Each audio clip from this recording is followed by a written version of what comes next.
Bonjour à tous, comme tous les jours, nous sommes dans les coulisses du Festival d'Avignon et aujourd'hui nous recevons les Cubart Brothers. Bonjour à vous. Bonjour, bonjour. Bonjour, bonjour. Alors je me rapproche parce que vous êtes deux, alors ça va être un peu plus difficile. On va tous se serrer et comme il fait pas du tout chaud, ça va être très très agréable. Alors, dites-moi tout, qui êtes-vous ? Eh bien, nous sommes Mike et Dave et on est des spécialistes en manipulation de casse-tête cubiques. Absolument. En fait, voilà, on s'est rencontrés il y a un peu plus de 6 ans. On faisait tous les deux du cube et on était tous les deux comédiens et artistes scéniques. Et on s'est dit pourquoi ne pas essayer de monter un spectacle autour de cet objet. Sauf que ça nous a pris presque 3 ans et demi de recherche pour arriver à ce spectacle. Parce qu'entre l'idée du moment et mettre la technique dans le spectacle, ça a été très très compliqué. Ouais.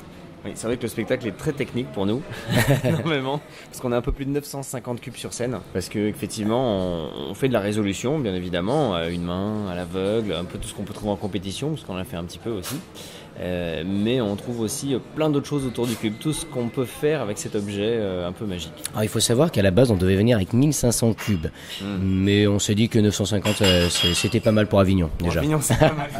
C'est pas mal du tout, hein. Non, sinon effectivement c'est un spectacle, on dit que c'est un ovni théâtral, puisque c'est une sorte de conférence théâtralisée avec de la comédie et de la performance. Voilà, donc c'est effectivement le seul spectacle au monde autour de ce casse-tête, mais on fait très très peu de résolutions complètes. On explique effectivement qu'avec ce cube, il y a tellement d'autres choses à faire, et notamment notre spécialité c'est le pixel art. On fait des dessins. Qu'est-ce que le pixel art ? C'est l'art et la manière de dessiner avec des pixels. Ah oui, d'accord. Alors plus simplement, effectivement, chaque face de cube est composée de 9 petits carrés. Et chaque petit carré, si on considère que c'est un pixel, avec nos mélanges et tout assemblé, on peut dessiner des choses avec. Voilà. Alors vous dessinez quoi ? On peut des portraits surtout. On fait on peut faire des choses avec une trentaine de cubes, mais notre grande spécialité aussi, c'est de faire des portraits de 1m80 par 1m25 de large avec 600 cubes. Voilà. Alors il faut savoir que la totalité fait 130 kilos. Voilà à peu près avec la structure. Voilà. Et on essaye de faire ça assez rapidement, c'est-à-dire qu'on est en fonction de notre forme entre 7 et 8 minutes à peu près pour la création de ce portrait-là sur scène en direct. Alors oui, parce qu'on est aussi un peu taré et on va... Je vois ça. Et on va jusqu'au bout, on est en train de justement essayer de battre notre propre record qui est d'essayer de le faire en 5 minutes. Ouais. Et Avignon, c'est un très bon plateau d'entraînement pour nous. On s'est donné ce challenge de pouvoir le faire en 5 minutes d'ici la fin d'Avignon. Puis c'est génial parce que les gens qui sont dans la salle, qui viennent nous voir, ils sont en angoisse un peu avec nous ils nous suivent complètement. Et c'est vraiment très agréable d'avoir le public qui est là à nous regarder en disant est-ce qu'ils vont y arriver ou pas. Ce sont des gens connus que vous préparez avant, c'est-à-dire en fait vous avez déjà une liste dans votre tête ou ce sont par exemple le public, vous demandez au public donnez-moi un nom et je vous le fais ? Non, alors pour Avignon, on a décidé de faire des choses qu'on connaissait, qu'on avait l'habitude de maîtriser parce que Avignon avec toute sa complexité et toutes les compagnies et les théâtres etc. Que c'est encore, on voulait pas prendre de risques, mais effectivement c'est une chose que l'on peut faire et qu'on espère rentrer dans le prochain spectacle, mais c'est une difficulté supplémentaire et on a peur, pour l'instant on ne l'intègre pas dans le spectacle parce que la réalisation est trop longue encore pour l'instant pour nous. Il faut savoir qu'il n'y a absolument aucun trucage sur les cubes, puisqu'on nous pose souvent la question. C'est de la réalisation en direct devant le public, à une main, à 2 mains. On peut dire qu'on le fait à l'aveugle puisque c'est des algorithmes que nous avons appris en amont. Et donc il n'y a pas de feuille à côté du portrait où on n'a pas de repères. Mis à part en fait nos repères d'algorithmes et notre mémoire. Donc oui, il nous faut un petit peu de préparation avant si on veut faire un beau visage avec tous les détails de ce visage-là. Voilà. Et comment vous est venue l'idée un petit peu folle de faire ça ? Même là, on sait pas pourquoi on est venu avec autant de cubes sur Avignon. On se pose actuellement, on se pose la question. La petite histoire rigolote même, c'est qu'au début, quand on s'est dit, c'est cool, on va faire un spectacle avec des cubes. Oui, on va pouvoir partir avec une valise, ça va être bien, on n'aura pas beaucoup de matériel. Finalement, on a créé un spectacle où il y a un camion avec 200 kilos de matériel. Enfin, c'est n'importe quoi. Parce que je rigolais pas tout à l'heure quand je parlais de 1500 cubes, c'est qu'effectivement, on a enlevé un numéro pour qu'on puisse rentrer dans les créneaux d'Avignon, donc d'1 heure. Mais le spectacle fait 1h30. Alors c'est assez rigolo et c'est ce qu'on marque sur notre flyer, c'est que les gens nous posent la question, mais comment peut-on tenir 1 heure de spectacle avec les cubes ?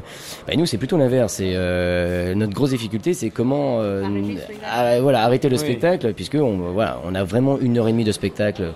On a des gros numéros, ça nous a fondu le cœur dans le V1, mais on l'a fait quand même. Bon, on est très très fiers de ce qui se passe. Et voilà, donc c'est un ovni théâtral. C'est vraiment on est les seuls au monde à faire ce genre de portrait en si peu de temps sur scène. Ce qui s'appelle d'ailleurs du speed cube art, c'est l'art et la manière de réaliser des portraits d'une certaine taille. Donc il y a des conditions à remplir. Donc là 600 cubes ça rentre en un temps record en fait en direct. Voilà. Alors on peut faire plein d'autres portraits aussi. Hein. Plus on a de temps et plus on peut grossir les portraits. On peut faire du panoramique. Enfin réellement il y a 43 trillions de positions différentes sur un cube. Donc je suis à peu près le même nombre en fait de possibilités de portraits. Là, ça devient de mathématiques maintenant. Oui. Voilà. Alors il faut savoir que ce cube est composé de 26 petits cubes. Il n'y a pas de cube central. Chaque face est divisé en 9 cubes miniatures qui peuvent tourner indépendamment des autres. Il y a par contre un axe central portant le centre des 6 faces de 8 cubes de coin à 3 faces. J'ai oublié de préciser, aujourd'hui je recevais Michel Chevalet. Comment ça marche? Non mais alors on veut rassurer aussi les gens qui viennent nous voir. Alors, on réfléchit pour vous. Oui, et puis dans le spectacle on ne fait pas que des portraits. C'est un petit peu le gros numéro du spectacle, mais on traite de plein de choses, on raconte l'histoire du pixel art, d'où ça vient, des années 70 avec les anciens jeux vidéo comme Pong, Pac-Man, Mario, etc. Et on l'illustre aussi en pixel art avec des cubes, on joue avec, et on parle aussi de beaucoup de gens qu'on a croisés dans notre vie, qu'on a eu la chance de rencontrer ou de découvrir, des gens qui ont des capacités humaines extraordinaires comme on dit, avec genre par exemple la calculatrice humaine, la mémoire photographique extraordinaire. Voilà, des gens qui nous passionnent et on parle d'eux un peu dans le spectacle aussi. C'est à la fois ludique, un peu instructif et on a voulu ça agréable à écouter, à regarder, léger. C'est compliqué dans la réalisation, mais on voulait surtout pas que ce côté compliqué sorte. Que les gens sortent de là en se disant oh là là j'en ai plein la tête. En fait justement on a voulu rendre ça un peu ludique, marrant, un peu une version un peu conférence familiale où on parle avec passion de tout ça et on fait des petites démonstrations en même temps. Voilà. Alors notre grand bonheur c'est un spectacle familial. On a découvert ça. Le fait qu'on joue à midi d'ailleurs. Oui. non mais on est très heureux effectivement puisque il y a des enfants de 5-6 ans. Encore là tout à l'heure on a joué à midi. Il y a une petite fille de 6 ans qui a demandé à son papa de revenir demain. Donc avec grand plaisir. non mais c'est vrai c'est un spectacle qui fonctionne aussi très très bien auprès des enfants et surtout auprès des enfants. Donc les parents il y a tout le côté nostalgie où on reparle effectivement des années 80 à maintenant et on fait découvrir à la nouvelle génération, ce que j'appelle la génération iPad et nouvelles technologies et on est ravis puisqu'on les fait monter sur scène, on les fait manipuler ce cube donc c'est un spectacle un peu interactif. C'est très interactif, c'est très très interactif. On fait aussi monter un peu des gens sur scène. C'est pour alors ça. Pas pour leur faire des choses compliquées, rassurez-vous, mais ne serait-ce que pour mélanger les cubes par exemple. Oui, parce on pousse le vice plus loin, c'est que c'est qu'on sollicite le public pour nous donner des difficultés supplémentaires à nous sur scène. Voilà, je sais pas pourquoi on fait ça non plus. On pourrait faire des choses. Mais alors ça leur plaît. Alors oui, on continue. Voilà, on aime bien. Non, mais on adore le challenge. Effectivement, le fait de sortir des compétitions, on aime bien voilà. Alors avec la fatigue d'Avignon, ça nous met dans des situations très dangereuses, mais on adore ça. C'est l'adrénaline et du coup, voilà, il y a cette interaction avec le public, autant en les faisant monter sur scène, autant en discutant avec eux, mais on casse ce 4e mur. Le but étant, c'est de passer un agréable moment tous ensemble et de calculer ensemble. Voilà, exactement. En tout cas, vous nous avez donné envie de venir vous voir. Et vous faites qui? Vous pouvez me donner des noms de... Non, on garde le suspense. Bon, alors il faut aller voir. Je voudrais rajouter une chose, c'est parce qu'on travaille avec certains partenaires, dont la Fédération des aveugles de France. Parce que d'ici l'année prochaine, on espère que ça va se faire. Enfin, c'est surtout une question de temps, ça va se faire avec eux, c'est sûr. Mais c'est d'ouvrir le premier championnat au monde tactile, ouvert aux non-voyants, malvoyants et voyants. Et on va faire ça grâce à la Fédération des aveugles de France, c'est notre partenaire VCube qui nous fabrique des cubes et ils sont en train de fabriquer des cubes en braille en fait. D'où voilà l'idée de faire un championnat tactile, c'est-à-dire que les voyants viendront et donc on seront bandés pour découvrir le cube, les malvoyants, tout le monde ensemble et voilà c'est notre but. Et nous-mêmes nous sommes en train d'apprendre le braille justement pour enseigner ça et être les maîtres des cérémonies de cette nouvelle compétition, on l'espère.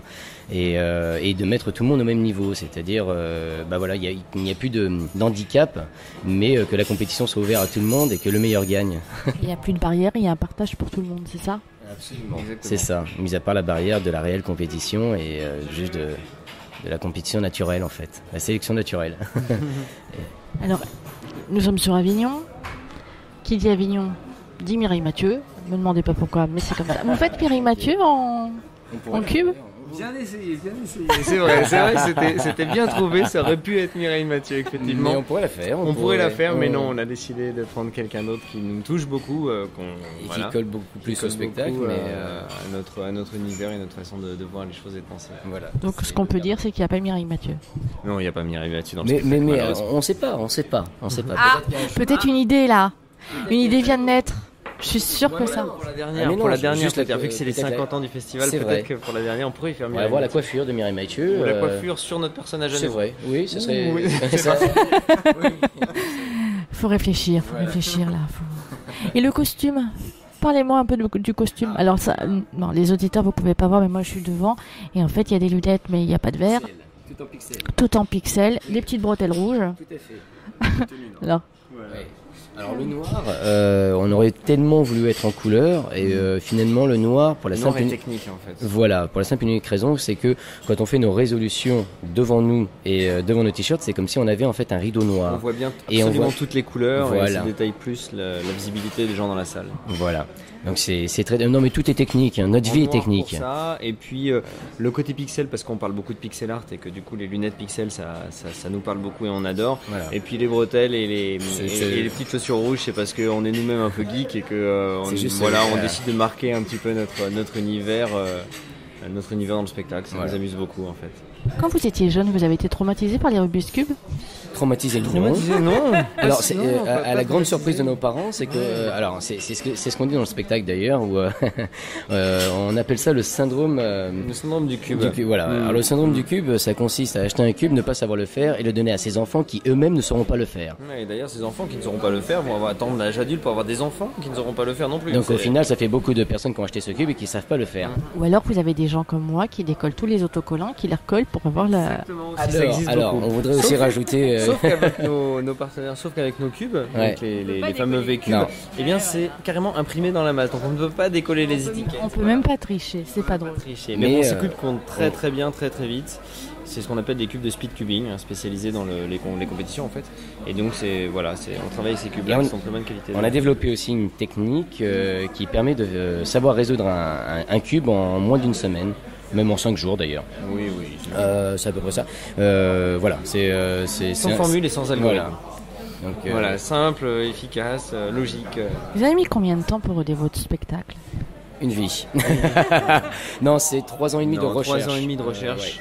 Parce qu'on a testé plein de choses, on a recherché beaucoup d'idées, on en a encore plein derrière, mais on met pas tout dans le même spectacle. Hein, c'est une création. Il y a de quoi faire déjà le deuxième, tellement on en a. C'est vrai on a eu pas mal de prototypes aussi, puisque on a des équipes derrière nous. On a des ingénieurs mécaniques. Alors ça paraît. Ah là, mais vous êtes nombreux en fait. Il y a toute une équipe pensante et tout. Non, pas tant que ça, mais en tout cas, effectivement, on a des ingénieurs mécaniques qui nous ont construit des structures pouvant porter ces 130 kilos de cubes, puisqu'on a eu pas mal de structures qui ont cassé, des cubes qui sont tombés.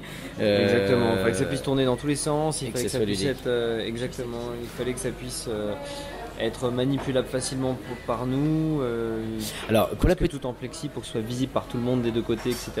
Donc, voilà. Et pour la petite anecdote, d'ailleurs, j'adore la raconter. Celle-là, c'est il faut savoir que avant on faisait Marilyn Monroe, Nelson Mandela et tout, etc.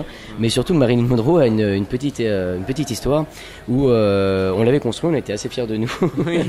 Et au moment où en fait on se recule pour voir ce que ça donnait, le résultat, on avait vu qu'on s'était trompé d'un pixel. Enfin non, de 3 pixels. Il y a 3 pixels au niveau de la bouche.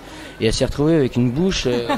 À la Elvis. Oui, elle était moins glamour. On aurait cru qu'elle avait fait du botox. Tout de suite moins et c'est là qu'on s'est dit, c'est un peu dommage parce que de se tromper de seulement 3 pixels sur un portrait de 600 cubes, bon, il faut qu'on fasse très très attention que de se tromper de pas se tromper au niveau des yeux et au niveau du nez, au niveau de la bouche. Donc c'est notre grande peur dès qu'on fait le portrait, dès qu'on le montre au public, on le regarde avant et c'est aussi, je pense qu'on est sur la même pression que le public. De savoir est-ce que le portrait est bien fait et où il n'a pas les yeux de cocker et donc voilà, mais voilà, c'est non mais effectivement on a découvert ça avec quelques pixels, ça peut changer. En tout cas, merci d'être venu nous voir. Merci à vous. Alors je rappelle que les Cube Art Brothers, vous êtes le Palace. Ouais, vous êtes au Palace. à 12h, tous les jours, pendant tout le Festival d'Avignon. Exactement. Merci beaucoup. Merci à vous. Et puis, on viendra tous vous voir. Ah ben, on vous attend. On bouge pas, nous, de toute façon. On est en résidence jusqu'au 26. Voilà. C'est ça. On ne bouge absolument pas. Merci beaucoup. Au revoir.